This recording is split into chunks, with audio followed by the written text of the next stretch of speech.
नमस्कार दोस्तों, आज हम अपने चैनल भक्ति श्रद्धा में वट सावित्री व्रत की कथा लेकर आए हैं। हिंदू धर्म में वट सावित्री पूजा का विशेष महत्व है, जिसे सुहागन महिलाएं अपने पति की लंबी उम्र के लिए करती हैं। इस दिन वट यानी बरगद के पेड़ की पूजा होती है। हर साल ज्येष्ठ मास की अमावस्या को यह व्रत किया जाता है। इस दिन सुबह जल्दी उठकर स्नान करें और सूर्य देव को अर्घ्य दें। फिर बरगद के पेड़ के नीचे सावित्री और सत्यवान की प्रतिमा को रखें।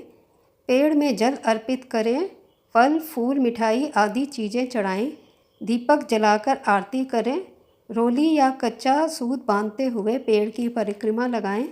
वट सावित्री व्रत की कथा पढ़ें या सुनें। वट सावित्री व्रत की कथा इस प्रकार है। भद्र देश के एक राजा थे, जिनका नाम अश्वपति था। उनकी कोई संतान नहीं थी। उन्होंने संतान प्राप्ति के लिए कई अनुष्ठान करवाए। कई वर्षों बाद उनके यहाँ एक कन्या का जन्म हुआ, जिसका नाम सावित्री रखा गया। जब वह बड़ी हुई तब राजा ने सावित्री को विवाह के लिए योग्य वर चुनने को कहा। वह तपोवन में गई। वहाँ उसे राजा धूम्रसेन मिले। उनका राज्य किसी ने छीन लिया था और वह अंधे हो गए थे। उनके पुत्र सत्यवान को देखकर सावित्री ने उसका पति रूप में वरण कर लिया। तब सावित्री ने अपने राज्य में आकर अपने पिता को बताया कि उसने सत्यवान को अपना पति स्वीकार कर लिया है। तब वहाँ बैठे नारद ऋषि ने कहा कि सत्यवान की आयु कम है और अब उसकी आयु 1 साल शेष है।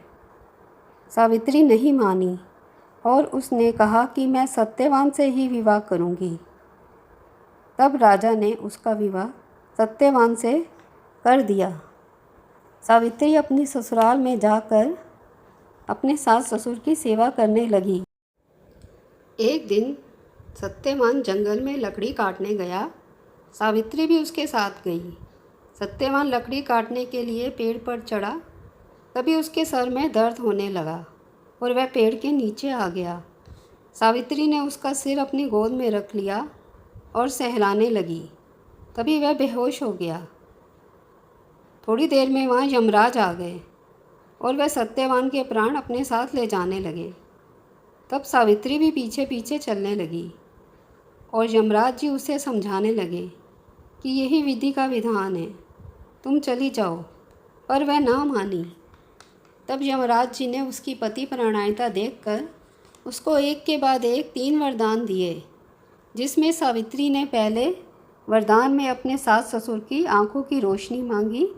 दूसरे वरदान में उसने अपने सास ससुर का खोया हुआ राज्य मांगा और तीसरे वरदान में सावित्री ने 100 पुत्रों का आशीर्वाद मांगा।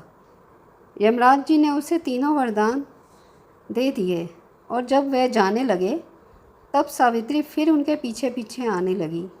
तब यमराज जी ने फिर उसे लौट जाने को कहा। तब सावित्री ने कहा कि आपने मुझे 100 पुत्रों का वरदान दिया है, फिर मेरे पति को भी वापस लौटाना होगा। तब यमराज जी असमंजस में पड़ गए और उन्हें सत्यवान के प्राण लौटा दिए। इस तरह सावित्री ने सत्यवान के प्राण वापस पाए।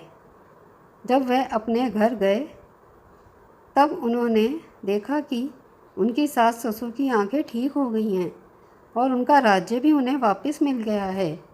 इस तरह सावित्री अपने परिवार के साथ सुख से रहने लगी।